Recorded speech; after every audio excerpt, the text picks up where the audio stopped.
All right. First and foremost, want to give all praises, honor, and glory to Yahweh, Bashim Yahushua, Bashim Kakwadash. Second, want to give double honors to the apostle of GMS that rule for our beloved elders and teachers.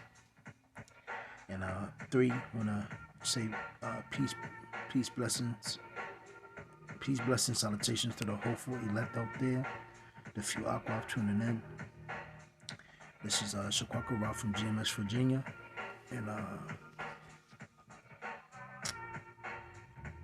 basically going to say, label the title of this lesson. I'll think of it later on.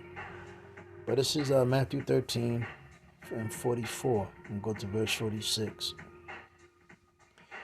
The one thing about this truth, through the love and the sacrifice of Yahweh Shah, Hamashiach Yahweh Shah, who the world ignorantly calls Jesus, he's given us a second chance. He's woken us up. He's given us grace, and he has showed us mercy. So, hold on, Salaki.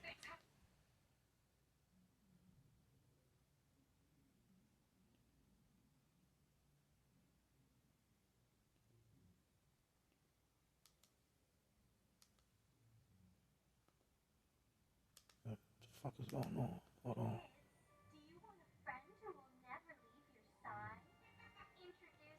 Salaki.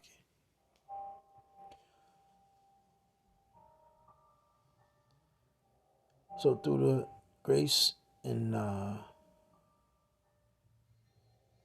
mercy that's been bestowed upon us through Yahweh Shah, you know, us knowing, what's to come, the prophecies, who we are. We're not empty. We're not mentally fucked up, deranged. So we thank Yahweh Bashim Yahweh Shah for giving us a second slate and knowing what's really important in life. We discover that what's really important. So even though we're in this flesh, even though we're in this society, we move accordingly. So this is Matthew 13 and 44. Again, the kingdom of heaven is like unto treasure hidden in a field. And the treasure is knowing this knowledge, wisdom, and understanding, the truth of Hamashiach Yahushua, whom he died for, who sin that he has pardoned, and who he's coming back to redeem, and who the restoration is for. Because everybody across the four corners is either blinded, they don't know, and they're going to be very shocked to see what's to come. But through the mercies of Yahweh, through Yahweh Shah, we have been given the eyes to see and the ears that can hear, the ears to hear. So it says, cause he's given us to know, what's important as treasure.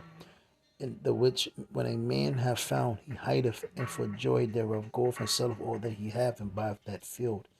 And one thing, people, when they come around us and they be around us, our paths cross. They see that we're different because we don't have the cares of this world. We understand. The Lord is not going to make us completely poor, and the Lord is not going to make us completely rich. So the Lord's going to deal with us. He's going to look out for us. He's going to bless us. He's going to be on us. He's going to afflict us. And he's going to do certain different things. But overall, we're going to have a certain edge, chip, walk, different mindset. So it says, again, the kingdom of heaven is like unto a merchantman seeking goodly pearls. Because yes, we're Jake. Remember, we're Israelites. We always want good things. We always gonna be stylish, flashy, fly. Like I said, Jake with the Jordans, Jake with the gold mouth, gold teeth, etc. The flashy cars. I mean, that's in us. That's Jake. We're Yasharala with a salt the earth. But overall, we on the other half, we understand. We know that keep it in a certain way, certain fashion, certain manner. See, Jake, the 2/3, they want that now. Going into a Wisdom Solomon, the second chapter, they want the dainty things of this life, but they don't understand they can't get it. Ultimately, we're gonna get our heart's desires in the kingdom where um thief and moth don't corrupt. Because being rich in this society is very how you say it's not very basically not good for your health. Because if you didn't get your riches by the way of Esau, the elites, then they're coming for you. So hold on, Salaki. Make sure I got everything. Yep, when he had found one pearl of great price, went and sold all that he had and bought it. So we understand, just like the fish, those fishermen, I can't remember their names right off the top. Hold on. Who cast their nets?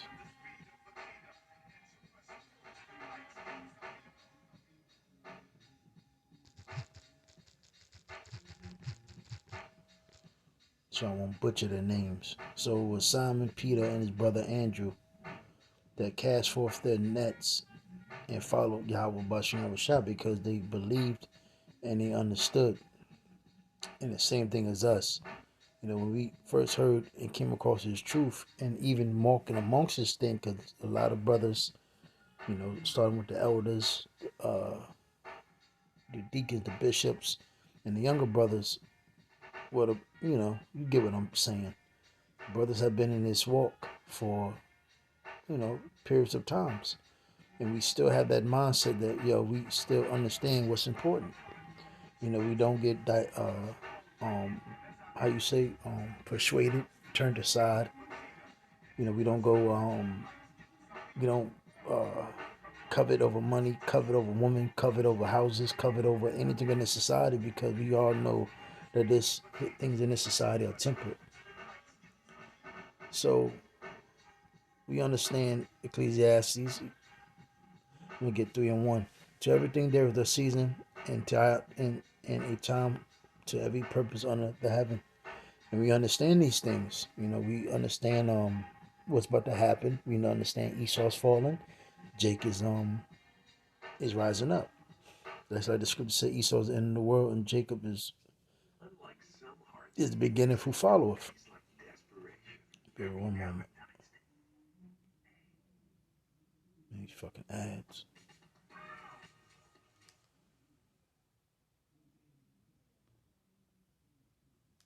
Alright, so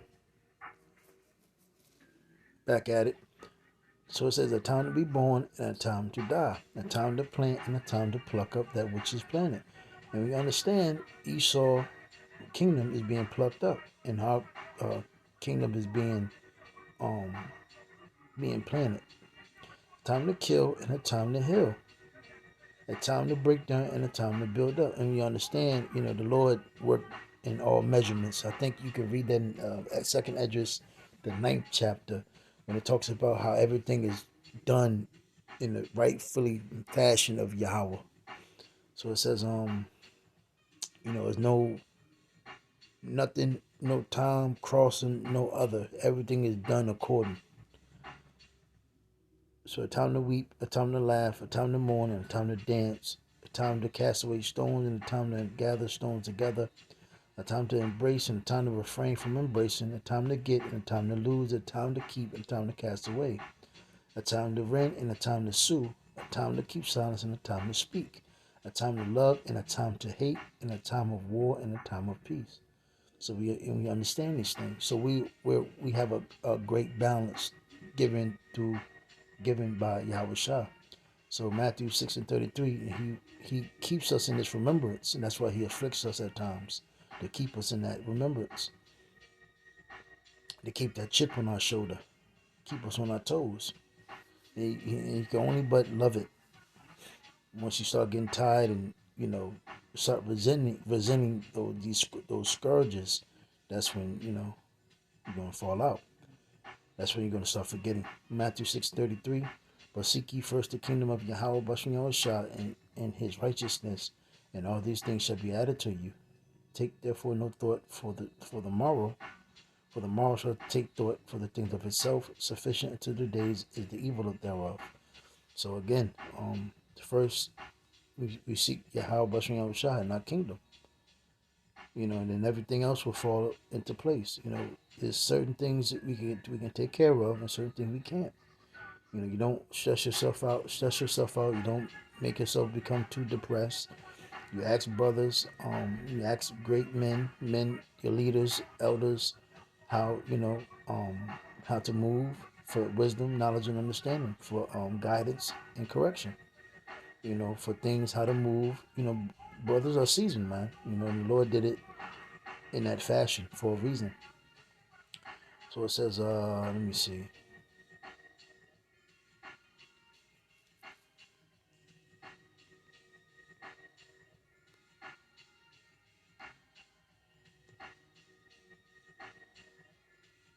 So Philippians 4:8, finally, brethren, whatsoever things are true, whatsoever things are honest, whatsoever things are just, whatsoever things are pure, whatsoever things are lovely, whatsoever things are of good report, if there be any virtue and if there be any praise, think on these things.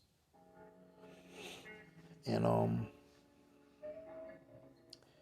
that's the thing that we do, So, we read books, which is, based upon the scriptures, that reverts back to the scriptures. We read the scriptures. We watch the news. We're reporters. We're watchmen. We report things. We edify. We study.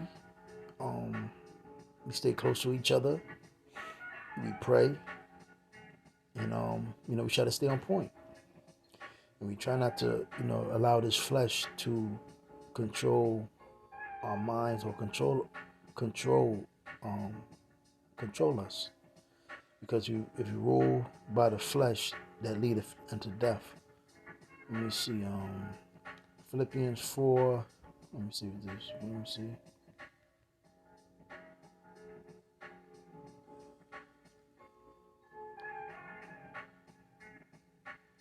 So this is from Paul, Philippians 4:11.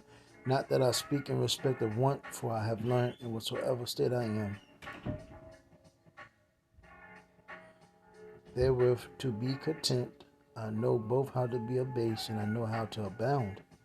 Everywhere and in all things I am instructed both to be full and to be hungry, both to abound and to suffer need. I can do all things through Yahushua, Hamashiach Yahushua, which strengthen me. So Paul was sitting there telling you how, how to be abased, how to be balanced, how to control this vessel. And it's very important. That's why we read these books of Paul, because it's very beneficial to your well-being in this modern day of time. Hebrews 13:5. Let your conversation be without covetousness, because what is covetousness? Let's pull it up.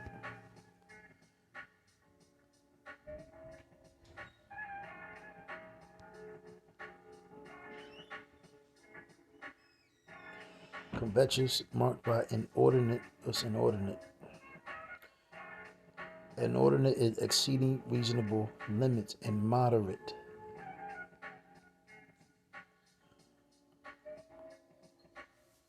So marked by inordinate desire for wealth or possessions, or for another's possessions. First and foremost, you got to understand, everything that we see in front of us belongs to the so-called white man. This is his land. This is his country. He took it. He stole it. Imperialized, if I'm saying it correctly, colonized. He took it over, and the Lord was with him. Unfortunately, we were delivered into the so-called white man's hands, the biblical Edomites. One book I've been reading, Lord's will, I can get some edification and do a lesson. Bring forth some edification and do a lesson. There's a book called Petra Today. And it basically it was an account in the book that basically tells you when every time Esau had a chance, his mission was to give Esau, I mean Esau, Israel, Jacob, the 12 tribes, hell, mainly Judah.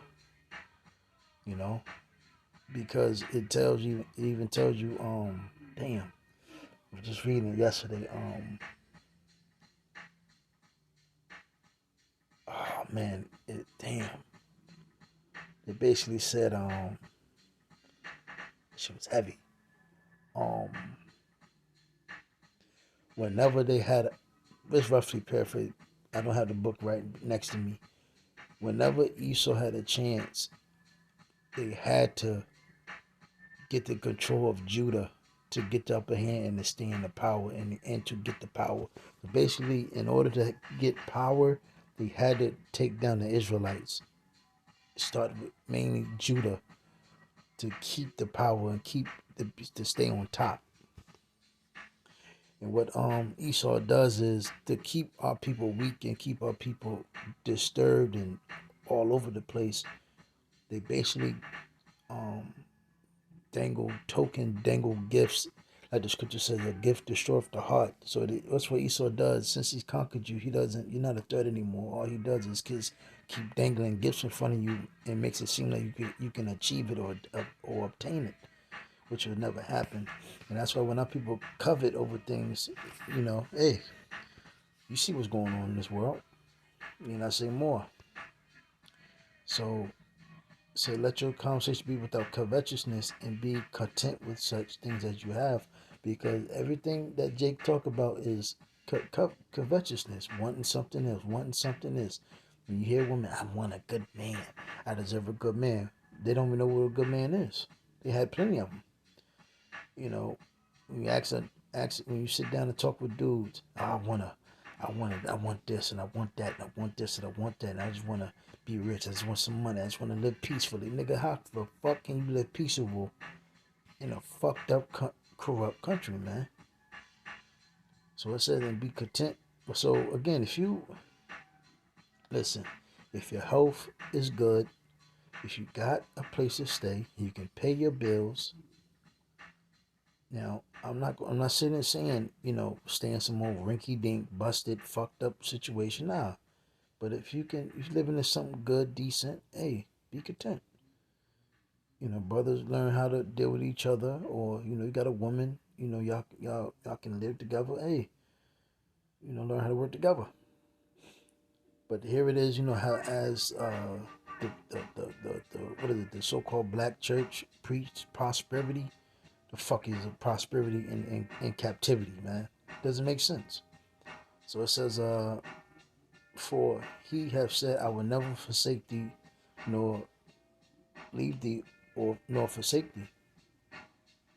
Ephesians 5:15. See then that ye walk circumspectly, not as fools, but as wise. But our people are foolish as hell, and they're blinded. Our people are doing everything in the world to escape reality and not waking up and realizing we're in reality and shit is fucked up. I'm going to start at verse Romans 12:1.